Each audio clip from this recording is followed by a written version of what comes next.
Have you ever wondered how an argument in Washington, D.C. could actually shut down a place like Yellowstone?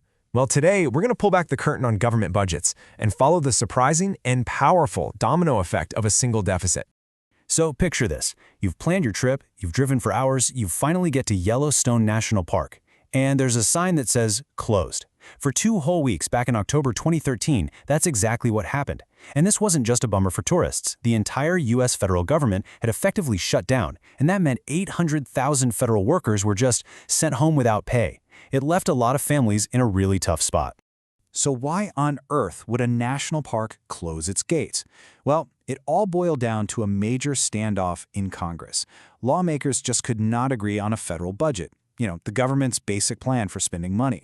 And as we're about to see, that one political gridlock set off a chain reaction with very real consequences that rippled out into the whole economy. To really get what happened here, we've got to speak the language of government finance. So let's just break it down. What does a government budget even mean? Let's quickly go over the key terms you hear thrown around in basically every debate about the economy. Okay, it really starts with 2 basic scenarios. In any given year, if the government spends more money than it brings in from taxes, that's called a budget deficit. On the flip side, if it brings in more money than it spends, you've got a budget surplus. Seems simple enough, right? Now here is the most crucial part. The deficit is not the same thing as the debt. A deficit is what happens in 1 year. The national debt, well, that's the grand total. It's all the past deficits and surpluses all added together over many, many years. The college loan analogy here is perfect. A $10,000 deficit is like 1 year of student loans. The $40,000 debt is what you owe after you've graduated. So those 3 ideas, deficit, surplus, and debt, they are the absolute bedrock for understanding any of this stuff. Now that we have that foundation, let's follow the money. Where does it come from, and where does it all go? So, now that we've got the lingo down, let's take a peek at the government's balance sheet. Where is all this money actually coming from? And where in the world is it all going? All right, on the income side, the huge majority of the federal government's money comes from just 2 main places. The individual income tax, the one most of us pay every April, and payroll taxes. Those are the ones specifically taken out to fund Social Security and Medicare. As you can see, those 2 things together make up a massive chunk of all the money the government takes in. And where does it go? Well, this chart gives us a pretty clear picture. You've got Social Security, national defense, big healthcare programs like Medicare and Medicaid, and then interest payments on the national debt. Those 4 things alone account for about 60% of everything the government spends. Everything else, education, roads, national parks, that all has to fit into the other 40%. Okay, now we're getting to the real core of this. When the government runs a deficit, it has to borrow money to cover the difference. But that borrowing doesn't just happen in a bubble. It kicks off this powerful domino effect that touches almost every part of the economy. It's a really simple question, but it's so important. If the government is borrowing billions of dollars, who's doing the lending? Where is that cash actually coming from to fill that gap? Okay, stick with me here, because this chart is the key to the whole domino effect. It's called the National Saving and Investment Identity. The simplest way to think about it is that the economy is a closed loop. It has to balance out. So when the government starts borrowing more money, that's a rising budget deficit, the money has to come from somewhere. The economy adjusts in one of 3 ways. Either regular people like us start saving more money, or private companies start investing less in new buildings and equipment, or the country's trade balance shifts, and we end up importing more stuff from other countries. One of those 3 things has to happen.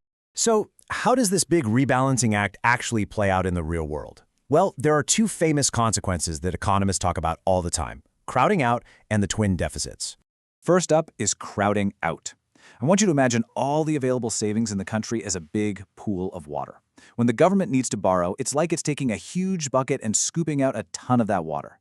Well, that means there's just less water left in the pool for private companies, and that means less money for them to build new factories, develop new tech, and ultimately that can affect things like job growth and wages. And here's the nuts and bolts of how it happens. When the government borrows a ton of money, it drives up the demand for that money. And just like with anything else, when demand goes up, the price goes up. The price of borrowing money is the interest rate. So, interest rates get pushed higher, making it more expensive for businesses to take out loans. So what do? They invest less. That is crowding out inaction, and it can really slow down the economy's long-term growth. Okay, so the second big domino to fall is something called the twin deficits. This is basically the idea that when a government's budget deficit gets bigger, the country's trade deficit, that's the gap between how much we import versus how much we export, often gets bigger right along with it. And you can really see that relationship playing out in these charts. The blue line is the U.S. budget deficit, and the red line is the trade deficit. Look at how they often move up and down together, especially back in the mid-1980s. But you can also see it's not a perfect match. They don't always move in lockstep. That's why the slide says it's better to think of them as cousins, not identical twins. They're related, for sure, but they have their own personalities. So far, I know, this all sounds pretty negative, right? Crowding out, twin deficits, but that is not the whole story. Government spending, even when it's paid for by borrowing, can also be an absolutely critical investment in our collective future. And that brings us to this really central question. Is all this government borrowing just a drain on the economy, or can it sometimes be a source of real long-term strength? Let's look at a really powerful example from history. Back in 1965, President Lyndon Johnson signed the Higher Education Act. This was a landmark law. It created the federal student loan and financial aid programs that literally millions of Americans have used to go to college since then. This wasn't just spending for the sake of spending. It was a massive investment in what economists call human capital, the skills and knowledge of our people, and it has paid off for generations. And President Johnson's own words here just capture this idea so perfectly. He saw that education wasn't just a benefit for one person.